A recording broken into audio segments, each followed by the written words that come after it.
Halo Sobat Perikanan, selamat datang di Tropcast, tempatnya ngobrol seru dan inspiratif seputar dunia perikanan laut tropis. Kali ini kita bakal ngobrol bareng sama salah satu mahasiswa aktif di Universitas Pajajaran, tepatnya jurusan perikanan laut tropis, yang penuh semangat dan punya cerita menarik tentang perjalanan dan passionnya di bidang perikanan laut tropis. Nah, jadi sediain cemilan kalian dan siap-siap kita dengerin kisah inspiratif, ilmu baru, dan insight seru yang pastinya bikin kamu makin cinta sama dunia laut. Nah, ayo langsung aja kita panggil guest star kita. Selamat, ini nggak di-cut gitu kan? Langsung aja. Oke. Halo, Halo. Oke. Oke. Selamat datang Telia. Sebelumnya Telia apa kabar nih? alhamdulillah baik. Baik, oke. Telia, akhir-akhir ini ada kesibukan apa sih? Oke, kalau aku kesibukannya karena aku semester 8 ya, jadi kesibukan aku tuh di skripsi ya, skripsian. Terus selain itu aku juga asisten praktikum gitu Oh kalau di ya. semester ini. Teteh maaf sebelumnya kenalin dulu aku Ridwan dari PLT Angkatan 24 dan teteh juga boleh kenalin diri. Oke, halo semuanya, kenalin aku Lia dari Perikanan Laut Tropis Angkatan 2021. Oke. Oke, sekarang teteh kita mungkin akan ngobrol santai aja ya mengenai Pikatros, perikanan laut tropis dan nanti juga maaf kalau misalkan ada awkward kita teh ya. Oke, langsung aja ke pertanyaan ya teh. Teteh bisa jelasin nggak teh apa itu Pikatrops? Oke, Picatrops itu adalah perikanan laut tropis. Jadi Picatrops ini sebenarnya prodi yang baru ya, Kang. Jadi Betul. sebenarnya aku tuh angkatan 2021, di mana aku ini masih prodinya itu adalah perikanan. Gitu. Jadi mungkin teman-teman sedikit tahu gitu ya, kalau kita itu adalah Universitas Pajajaran yang berada di Pangandaran, di mana kampus utamanya itu adalah di Jatinangor. Nah, kita tuh masih satu fakultas, yaitu Fakultas Perikanan dan Ilmu Kelautan di jurusan perikanan dari zaman aku angkatan 2021. Nah, perikanan itu ada di Jatinangor dan yang di PSDKU gitu. Nah, untuk yang di Jatinangor sama di PSDKU itu di zaman aku nggak ada yang terlalu berbeda, apa ya, mulai dari matkul, mulai dari kita kegiatan berorganisasi itu masih satu rumah yang sama gitu. Terus semenjak di angkatan 2022 itu mulai berkembanglah prodi perikanan laut tropis gitu. Jadi dari perbedaan itu terlihat dari kurikulum, di mana nanti di angkatan 2022 ini sudah ada beberapa mata kuliah yang lebih menjurus dan ada yang beberapa yang berbeda. Contohnya kayak Widya Selam gitu. Nah, angkatan 21 tuh kita belum gitu belajar ke Widya Selam, tapi di angkatan 2022 itu mereka sudah belajar mengenai Widya Selam gitu. Jadi perbedaannya mungkin dilihat dari relate-nya posisi kita di Pangandaran, yaitu dengan dekat dengan laut gitu ya. Jadi mungkin dari segi program studi itu lebih detail ke perikanan laut tropisnya kayak gitu. Ya, jadi intinya itu Universitas Pajajaran itu punya dua jurusan perikanan ya teh ya, di Iya, Jatinangor dan di iya Pangandaran. betul. Nah, seperti itu. Terus apa sih teh apa ya keunggulan dari perikanan di Pangandaran ini gitu? Selain kita bisa healing ke pantai terus, apa itu teh? Oke, kalau menurut aku pribadi ya sebagai mahasiswa yang menjadi poin plus di Pangandaran selain yang tadi udah Kang Ridwan bilang bisa healing gitu ya. Nah, itu banyak program-program kemasyarakatan gitu. Jadi banyak project-project dosen yang melibatkan mahasiswa di mana di sini kan kondisi Pangandaran itu kita apalagi kita jurusan perikanan gitu. Itu sangat banyak keterlibatan kepada contohnya nelayan, terus UMKM yang memang sejalur dengan perikanan gitu, karena di Pangandaran ini sangat banyak masyarakat yang memanfaatkan sumber daya perikanan sebagai sumber ekonomi mereka gitu. Jadi itulah poin plusnya, mulai dari kegiatan pengabdian masyarakat kita bisa berkolaborasi dengan dosen dan masyarakat sekitar gitu. Oke, jadi selain kita bisa belajar mata kuliah, kita berarti juga bisa berkolaborasi dengan pihak-pihak di Pangandaran ya teh Iya ya. betul. Oke, jadi ini mungkin pertanyaan dari aku tuh pengen tips gitu teh. Teh Lia kan udah semester 8 ya, pasti udah mengalami struggling. Nah, di mana aku sendiri tuh mengalami struggling itu di semester 1 teh waktu itu. Karena aku sendiri dari sosum. Oh Dari gitu. iya dari sosum. Jadi pas matkul ada namanya biologi kimia. Oh Karena iya. aku dari sosum itu nggak belajar tentang biologi dan kimia. Jadi saat itu aku merasa struggling banget teh. Nah, dari Teteh ada nggak sih tips untuk mahasiswa yang mengalami struggling di semester berapapun itu? Oke, mungkin kalau misalkan ngomongin masalah berarti jurusan ya, kayak dari Betul. sosum ke Saintek, saintek, di mana sosum tuh kan nggak belajar ya kimia atau biologi tuh biologi. nggak belajar ya. Nah, menurut aku kalau misalkan ya contohnya aku deh, aku walaupun saintek tapi di perikanan mungkin aku nggak sejago anak-anak SMK yang jurusannya perikanan gitu. Jadi mungkin kalau misalkan ditanya teh budidaya di posisi aku masih semester 1, pasti aku nggak ngerti dong, kayak aku nggak paham nih budidaya perikanan seperti apa gitu. Tapi dengan kita belajar, walaupun kita nggak ada basic di sebelumnya itu, mungkin itu bisa dari apa ya, lingkungan kita gitu. Karena kan sekarang mulai dari apa ya, pembelajarannya itu nggak cuma monoton kan dosen ke kita, tapi Betul. ada diskusi gitu. Jadi Mm. selain kita mendengarkan ceramah dari dosen yang ngajarin kita juga tuh dituntut untuk bekerja kelompok gitu kan. Jadi kita cari materi sendiri, kita presentasi, kita debat atau mungkin kita saling berdiskusi sama teman-teman. Nah, itu mungkin salah satu tipsnya adalah kita lebih banyak bertanya kepada mau itu dosen, kakak tingkat, atau mungkin teman sebaya kita, kayak gitu sih. Oke gitu ya. Ini ada pertanyaan dari teman-teman aku angkatan 24. Ada pertanyaan seperti ini. Eh, Kalau tunggu dulu, nih, jadi lulusan dari perikanan laut tropis itu yang udah lulus teh ya, itu tuh banyaknya mereka tuh kerjanya di mana? Seperti itu. Banyaknya kerja di mana? Oke, kalau dari lulusan yang aku tahu gitu ya, banyak dari mereka itu yang bekerja di luar bidang perikanan maupun di bidang perikanan gitu. Yang aku ketahui ada dari beberapa kakak tingkat itu yang kalau yang selinier gitu ya dengan perikanan itu ada yang di dinas perikanan. Itu kemarin baru ada infonya kalau misalkan akang teteh kita tuh ada beberapa yang lolos di dinas perikanan tersebut. Kemudian ada juga yang ke bagian tambang gitu ya. Nah, Tambang. selain itu di luar dari perikanan banyak dari mereka tuh yang relate dari organisasi. Jadi misalkan dari Kang Ridwan nih kan di PR ya, public relation, mungkin lebih ke komunikasi sama orang. Nah, itu bisa aja menjadi uh, apa ya? Ya udah kan. Gak apa-apa teh. Menjadi ini ulang ya. Hmm. Oke. Untuk yang di luar dari bidang perikanan itu biasanya dari content creator. Nah, mungkin dari ini nih, dari podcast, dari kita sebagai anak organisasi public relation bisa relate ke content creator. Terus selain itu juga ada beberapa kakak tingkat kita yang terlibat di dunia desain visual kayak gitu. Jadi di bagian belakang dari sebuah perusahaan gitu dan yang membuat kayak misalkan logo-logo atau lain-lainnya. Mungkin seperti itu yang saya ketahui gitu, Kang. Oke, terus kalau kita masuk ke jurusan perikanan ini, kita tuh bisa jadi korporat nggak sih teh?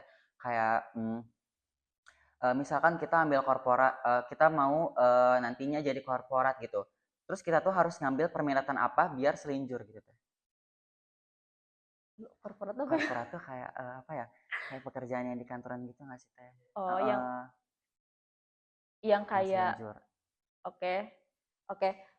Mungkin kalau misalkan di bidang-bidang korporat gitu ya, dari semua bidang yang kita pelajari itu tergantung dari cara kita menunjukkan kebisaan kita kepada Betul. nanti contohnya di HRD perusahaan gitu ya.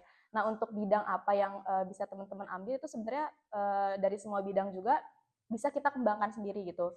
Tergantung teman-teman minatnya kemana. Kalau misalkan mau ke arah-arah perusahaan yang lebih ke sosial atau ke ekonomi, nah itu bisa teman-teman ngambil ekonomi karena di sana mungkin di peminatan tersebut gitu ya banyak mempelajari materi-materi mengenai ekonomi Oke. kayak gitu. Terus ada pertanyaan dari temen aku angkatan 24, kayaknya baru semester 2 tapi itu udah semangat magangnya tuh kenceng banget gitu teh. Ada yang nanya, eee, di mana sih teh tempat magang yang rekomen dan apakah tempat magang itu digaji atau tidak? Oke, kalau tempat magang itu sebenarnya teman-teman bisa cari informasi di semester 2 tuh udah boleh banget teman-teman buat cari informasi tentang magang, boleh bertanya kepada dosen wali dari teman-teman gitu. Nah, kalau dari aku sendiri itu aku baru ke sebuah tempat untuk magang atau kayak PKL gitu itu aku di semester 6. Jadi pas libur semester 6 itu aku baru terjun ke lapangan. Nah, itu kalau untuk yang recommended sebenarnya di Pangandaran juga banyak ya, mulai dari budidaya, terus mulai dari dinas juga bisa. Terus kalau aku sendiri waktu itu melaksanakan PKL-nya di Semarang, di Balai Besar Penangkapan Ikan. Nah, di situ juga poin plusnya adalah kita belajar bagaimana alat penangkapan ikan yang ada di sana, bagaimana lingkungan kerja itu di dunia pekerjaan itu seperti apa, itu mungkin yang kita dapatkan. Nah, untuk digaji atau enggak, kebetulan aku sendiri itu yang nggak dapat uang gitu, nggak dapat uang saku, jadi pure untuk belajar dan melihat situasi pekerjaan tuh seperti apa kayak gitu. Oke, jadi nggak apa-apa nggak dapat gaji, tapi kita dapat ilmu gitu ya Teh Iya ya. betul. Selanjutnya, tunggu dulu. Hmm, kenapa? Oke. Mm. Oke, FYI teman-teman, bahwasanya Telia merupakan sosok di balik berdirinya Himatrops ya Teh ya. Nah, jadi yang nggak tahu Himatrops itu merupakan himpunan yang ada di perikanan laut tropis. Nah, jadi aku mau tanya Teh, Teteh bisa nggak sih ceritain gitu tentang latar belakang si Himatrops ini dari bagaimana proses awal terbentuknya sampai saat ini? Oke, jadi Himatrops itu himpunan baru ya, himpunan yang baru berdiri pada tahun 2024. Nah, jadi seperti yang tadi aku jelaskan di awal, di mana prodi ini tuh yang awalnya perikanan dan di Jatinangor sama di Pangandaran sama dalam satu rumah, kemudian kita berubah nama menjadi prodi perikanan laut tropis. Nah, jadi dari angkatan aku dan angkatan 22 itu memikirkan juga terkait keberlangsungan organisasi ini gitu. Di mana nama kita menurut SK rektor itu nama kita udah berbeda prodinya gitu. Jadi lebih baik himpunan kita juga berdiri sendiri gitu. Jadi waktu itu pada tahun 2023 kebetulan aku masih menjadi staf di Korda Himikan gitu ya. Korda Himikan adalah organisasi dari himpunan mahasiswa perikanan yang mana masih prodi perikanan gitu. Jadi pas aku menjadi staff, aku bersama dengan angkatan 20 dan angkatan yang lainnya itu berdiskusi mengenai himpunan baru gitu. Tercetuslah himpunan yang akan dijalankan oleh angkatan 2022 dan seterusnya kayak gitu. Terus mulai dari pembentukan ADART, mulai dari penghapusan Korda Himikan di ADART Himikan itu kita lakukan mulai dari administrasi gitu ya selama 1 tahun itu dari tahun 2023. Kemudian di tahun 2023 akhir itu kita sudah resmi sudah tidak bergabung dengan Himikan lagi gitu. Jadi kita memutuskan untuk berdiri sendiri gitu. Sebenarnya Himatrops itu belum ada di tahun 2023 nama-nama Himatrops gitu ya. Dulu tuh namanya masih HMPLT, Himpunan Mahasiswa Perikanan Laut Tropis. Kemudian di tahun 2023 akhir gitu setelah kita berdiskusi panjang di bulan-bulan awal itu ternyata tercetuslah nama Himatrops gitu yang disetujui sama sama seluruh mahasiswa perikanan yang ada di PSDKU. Terus mulai dari pencarian struktural itu kita berkoordinasi antara angkatan 21 dan angkatan 22 terkait struktural seperti apa. Jadi tercetuslah strukturalnya itu ketuanya dipegang oleh angkatan 2021 dan wakilnya oleh 2022. Jadi kita collab di himpunan. Kemudian kita berjalan di 1 termin atau di 6 bulan itu dan ada angkatan 2023 ya, ada angkatan 2023 yang mana angkatan 2023 ini masih kita jadikan staff untuk bergabung di Himatrops. Jadi Himatrops awal ini pas tahun 2024 ini kita ada 3 angkatan di termin 2. Jadi ada angkatan 21, 22 dan 2023 karena tujuan dari Himatrops dibentuk ini pertama juga karena untuk normalisasi gitu ya. Jadi untuk yang megang kepengurusan di tahun selanjutnya adalah angkatan 2023 yang masih di semester 4 gitu. Jadi untuk teman-teman yang di semester 6 itu bisa lebih fokus ke mungkin ke PKL, terus mungkin ke skripsi seperti itu. Lalu tantangan apa aja gitu Teh yang Teteh dapat selama membangun Himatrops ini? Terus tantangan Teteh sebagai ketua tuh apa kan ketua itu kan bukan mm, tugas yang mudah gitu ya. Jadi apa tantangan saat membangun Himatrops ini dan tantangan saat Teteh menjadi ketua?